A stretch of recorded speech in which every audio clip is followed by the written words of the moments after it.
mo ni ang dagway sa ilahang kwadra. Bohol ni ba tagbilaran BQ sa may kabila na ano. Sa likod sa likod. Kanina dito sa front eh. Nagsakay tagbao no. Padulong ta sa may simbahan.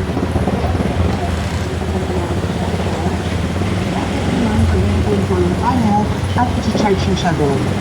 Ayun, itsura nila. Mga kahilot, kumakain mo buhol, mga bulanon din ang gagandiri. Nahihilong doon, gamay ra kayo. Napoy mga Muslim, gamay ra po kayo. Mga kuwan na sila diri, kanay bulanon yun. Pero mga kahilot sa Tibo, Luzon, Visayas nga akong naikot, diri radyo ko na turis. Tulo ka cellphone ang nakuha na ko diri. Pero okay ra gyapon kay nakatabang ta sa ilaha. Naka-report naman ko sa pulis. Pero sakit, pero okay ra. Nga tapat niya nila.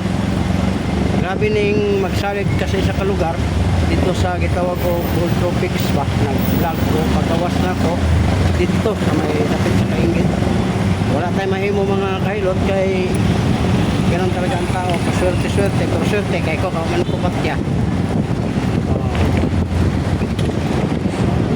Ang ato ang pag-ari sa simbahan ay atong tanaw nila ang live na mga kailot no, sa YouTube kunya pwede mo kung sa mga followers na to ato ang 2 million viewers. Salamat Adjo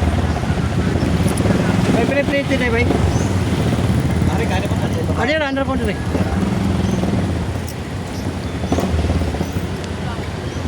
kana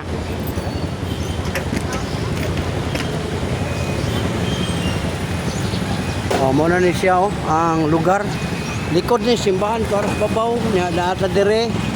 Hoy chef hapon hapon tod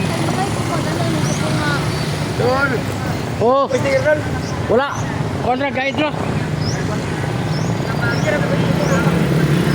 guide muna to mga amigo diri sa Bohol.